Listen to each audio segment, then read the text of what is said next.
Israel থেকে ছাড়া পেয়ে ইসরায়েলি কর্তৃপক্ষের বিরুদ্ধে গুরুতর অভিযোগ করেছেন গ্লোবাল সুমুদ ফ্লোটিলার স্প্যানিশ কর্মীরা। গত ৫ অক্টোবর রবিবার তেল আবিব থেকে বিমানে মাদ্রিদে ফেরার পর এই কর্মীরা অভিযোগ করেন, ইসরায়েলি কারাগারগুলোতে তাদের প্রতি অসদাচরণ করা হয়েছে এবং তাদের মৌলিক অধিকার লঙ্ঘন করা হয়েছে। এই কর্মীরা মাদ্রিদে পৌঁছানোর পর বন্ধু এবং পরিবারের উষ্ণ অভ্যর্থনা পান। তারা জানান, কারাগারে থাকার সময় তাদের ঔষধ দেওয়া হয়নি, আইনজীবীর সাথে কথা বলতে বা পরিবারের সদস্যদের সাথে যোগাযোগও করতে দেওয়া হয়নি, এমনকি দূতাবাসের সাহায্য পেতেও বাধা দেওয়া হয়েছে। পুলিশ অফিসারের হাতে তাদেরকে নির্মম নির্যাতনের শিকার হতে হয়েছে বলেও অভিযোগ করেছেন স্প্যানিশ কর্মী রাফায়েল বোরোগো। তারা আমাদের মাথায় অস্ত্র তাক করে রাখত, আমাদের আক্রমণ করার জন্য কুকুরদের সাথে নিয়ে আসে, ওরা আমাদের মেঝেতে টেনে নিয়ে যেত। এটি প্রতিদিনই ঘটত। এই নৌবহরটি অগস্ট মাসের শেষের দিকে যাত্রা শুরু করেছিল। এই বহরের উদ্দেশ্য ছিল গাজা উপত্যকায় ইসরায়েলের নৌ অবরোধকে চ্যালেঞ্জ জানানো।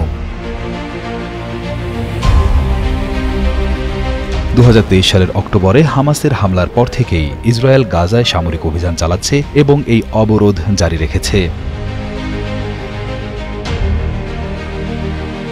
স্প্যানিশ অ্যাক্টিভিস্ট গোরেত্তি সারাসিভার দাবি করেন, ইসরায়েল সারাদিন বন্দীদের কোনো খাবার দেয়নি।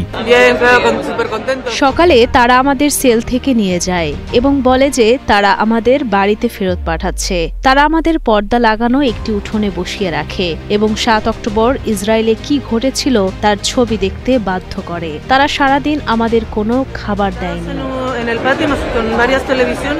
ইসরায়েল অবশ্য দাবি করে, এই অবরোধ আন্তর্জাতিক আইন মেনেই করা হয়েছে এবং এই ত্রাণ বহরটিকে তারা উস্কানি হিসেবে আখ্যা দিয়েছে।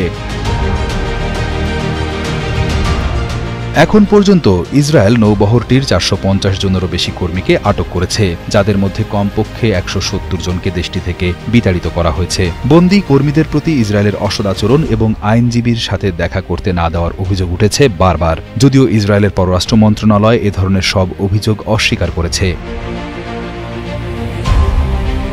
এই ঘটনাটি আন্তর্জাতিক মহলে আলোড়ন সৃষ্টি করেছে এবং গাজার সাধারণ মানুষের কাছে মানবিক সহায়তা পৌঁছানোর পথ আরও কঠিন করে তুলেছে।